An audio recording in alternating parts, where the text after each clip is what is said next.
Hi everybody, my name is Sarah and welcome to Fierce Bodhi. I'm doing this video today to give new teachers tips and advice. When I first started teaching, I didn't necessarily have a mentor or a consistent mentor because I did have people to help me along the way.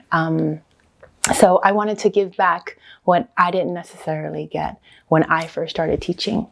So when I did teach for the first time, I taught at a Lululemon on the Upper West Side in New York City. And we knew, the trainees knew that we had to teach at a certain point, but I was so scared, I was so overwhelmed that I kept procrastinating. And so the day that I went, it was about 25 students, my fellow trainees were there. And because I didn't plan for class, I just totally bombed it. So I wanted to give you, that's the first tip that I wanted to give you. Know your class, plan for your class before you even step into the studio or gym or wherever you plan to teach. And practice the class yourself, see if it makes sense, especially the transitions, and also to get it into your body. Practice on your friends or your family. And like I mentioned, I was so fearful. The only way to really get over those nerves is to consistently teach. Find yourself something like once a week. What I did was go to different yoga studios. I would practice and just see if I liked the vibe. And if I did, I would, let them know that I was a teacher and that I would like to get on the sub list, or do they need any teachers? And probably 8 times out of 10, I either went on the sub list or I actually became a teacher. So if you really want it, it's going to happen for you. And you don't necessarily just have to teach at a yoga studio or a gym. Your town might have like a local civic center, or I know around my area they have like adult schools, and they have all different types of classes, and usually they'll add in yoga classes. So I would suggest checking that out. Another thing, don't be discouraged when you actually start teaching and you have to get up in front of people. There were times when maybe like one person came to class, and sometimes I would get discouraged, but at the same time, I looked at it like, well, this could be a private session. You get to know the student a little bit better. So just have a different perspective. And usually when you first start teaching, the people that are for you will start coming to class eventually, more and more. I remember when I first started teaching, one person showed up, and then the next week, maybe it was just that same person. And then as the weeks went on, it maybe be like an extra 3 people, then 5, then 6, and then eventually the room fills up. So don't get discouraged about that, and just keep doing what you're doing. The third thing I wanted to say was be authentic.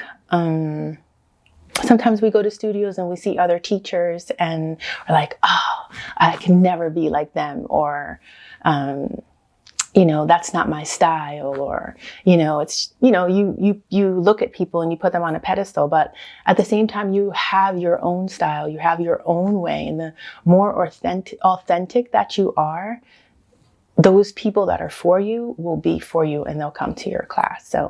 So try not to, just try not to get discouraged when you go to other teachers. I mean, other teachers, they may be more experienced, and a lot of times you might go to another teacher that they might not be themselves, so you don't want to copy someone that's not even being themselves. Just do you, and do the things that come from within for you. That's the first part of the video. And that was more about what's going on internally, getting over your fears and being authentic, and especially planning for class, because the more you plan for your class, then the more you create space to be yourself and be authentic, right? So that the first part of the video is more internal, working on yourself internally. So the second part of the video, which I'm going to go into, is the actual sequence itself. When you do create your sequence, you want something fun and challenging. I'm a vinyasa teacher, so the classes that I create, I like to do funky transitions and things of that nature. But maybe you're a restorative teacher, or yin yoga, or hot 26. So you can have a different vibe, but you can still make your class challenging. For example, if you're a restorative teacher, right? Most people that are coming to your class, they want to relax. They want to have some type of calmness. And it can be a challenge for someone to actually let go of their day, or maybe they're going through something. And it's a challenge to actually create the sequence to deliver what it is that the student wants. And it's actually a challenge for the student to actually let go and relax of things that are constantly bothering them. Maybe they have anxiety, or, they're constantly worrying. So, you keep those things in mind, that, a challenge just isn't about, strength, or, how do I get into this fancy pose? So just make sure you keep it fun and interesting. Also, you want to have a really good playlist. I've been to some classes where the music is so low that it's probably not even needed, but music to me really sets the mood for class. So if you have like as I mentioned, I teach power vinyasa. So if I have on fun songs, if the class is that challenging or a little bit difficult, the songs will actually help the student get through class, So if you're a restorative teacher, a yin yoga, or you do slow flows, then you can create a playlist that, has a really cool chill vibe. So again, the music really sets the tone for class. Also, I like to know my songs before I put the playlist together. I remember one day I was listening to a song for meditation, and I think I listened to the first 30 seconds and it was really calm. It was really pretty. I loved it. I'm like, I'm putting this on there. So I put it on there. And then in the middle of the song, it started like picking up the beat and it was too fast. So I like to know the song thoroughly. Even whatever they're saying in the lyrics, do you want that message to be conveyed in your class? So just keep that in mind as well. And speaking of message, you also want to give the students a good message before you start class.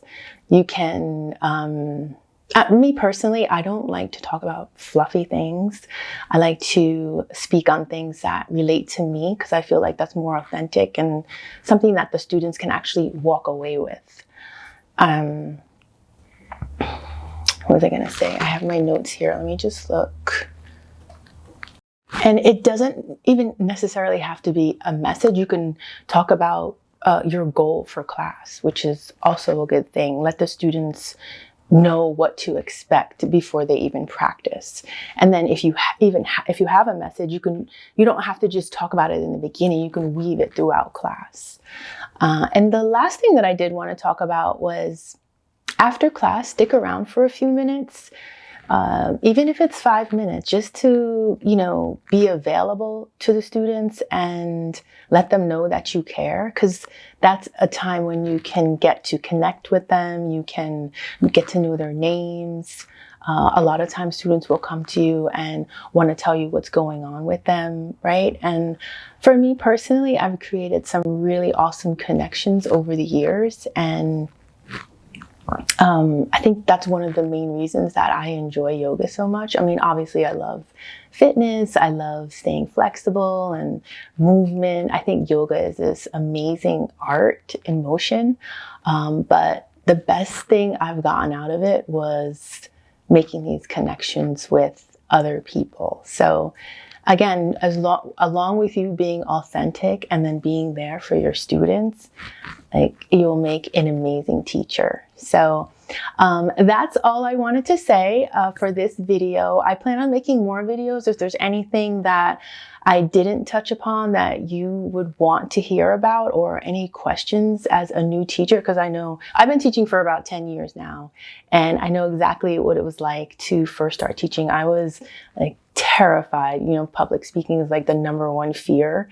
And, it took time to get over it and consistently teach, and you learn a lot about yourself. You evolve from within when you teach and make connections, and you plan for your class. And if this is something that you really want, it's a pretty amazing journey. So again, if you have any questions, comments, let me know, and I would love to hear from you and give you the advice that you're asking for. So have a great day and stay tuned for more videos like this. Namaste.